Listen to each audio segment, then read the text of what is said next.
এক ভাই প্রশ্ন করেছেন, আমি জানতে চাচ্ছি যে এক মেয়ের সাথে এক ছেলের বিবাহ হয়, কিন্তু বিয়ের কিছুক্ষণ পর ছেলেটার মৃত্যু হয়ে যায়। তারপর মেয়েটার বিবাহ হয় তার মৃত স্বামীর বন্ধুর সাথে। এখন আখেরাতে মেয়েটা কার হাত ধরবে বা কার কাছে যাবে, তার প্রথম স্বামী নাকি দ্বিতীয় স্বামীর কাছে? বিশেষ দ্রষ্টব্য, মেয়ে ও তার দুই স্বামী তিনজনই পরহেজগার মুত্তাকি। অত্যন্ত চমৎকার একটি প্রশ্ন, যেটি আমাদের অনেকের মনেই উদিত হয়। আসলে আমরা তো জানি যে যখন কোনো কাপল নেককার হয়, কোনো স্বামী স্ত্রী নেককার হয়ে মারা যায় বা জান্নাতি হয়, তবে তারা জান্নাতি স্বামী স্ত্রী হিসেবে থাকবে এবং সেখানে শুধু সুখ শান্তি আর ভালোবাসা বৃদ্ধি পাবে।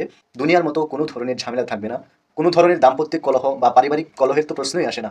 এখন কথা হলো, কোনো মেয়ে যদি একাধিক নেককার স্বামীর স্ত্রী হয়, অর্থাৎ প্রথমে তার বিয়ে হয়েছে নেককার স্বামীর কাছে, সেই স্বামী মারা গেছে, এরপরে আবার দ্বিতীয় বিয়ে করেছে আরেকজন নেককার স্বামীর সাথে, তিনিও মারা গেছেন, এরপরে তৃতীয়বারও বিয়ে করলেন আরেকজন নেককার স্বামী, তিনিও মারা গেলেন, এবং এরপরে আর এই মহিলা বা এই মেয়ে অন্য কোনো স্বামী গ্রহণ করেনি। এবার তার তিন স্বামী সহ সে যদি জান্নাতি হয়, তবে সে কার সাথে থাকবে, কোন স্বামীর সাথে থাকবে?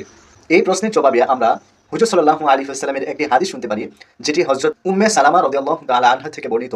রাসূলুল্লাহ সাল্লাল্লাহু আলাইহি ওয়াসাল্লাম বলেছেন, আইয়ুমা ইমরাআতিন তুওফিয়া আনহা যাওজুহা ফাতাযাওয়াজাত বা'দাহু ফাহিয়া লিআখিরি আজওয়াজিহা। অর্থাৎ, যে নারীর স্বামী মারা যায় অতঃপর সে অন্য স্বামী গ্রহণ করে, জান্নাতে সে শেষ স্বামীর সাথে থাকবে। বাইহাকি আত-তাবারানী।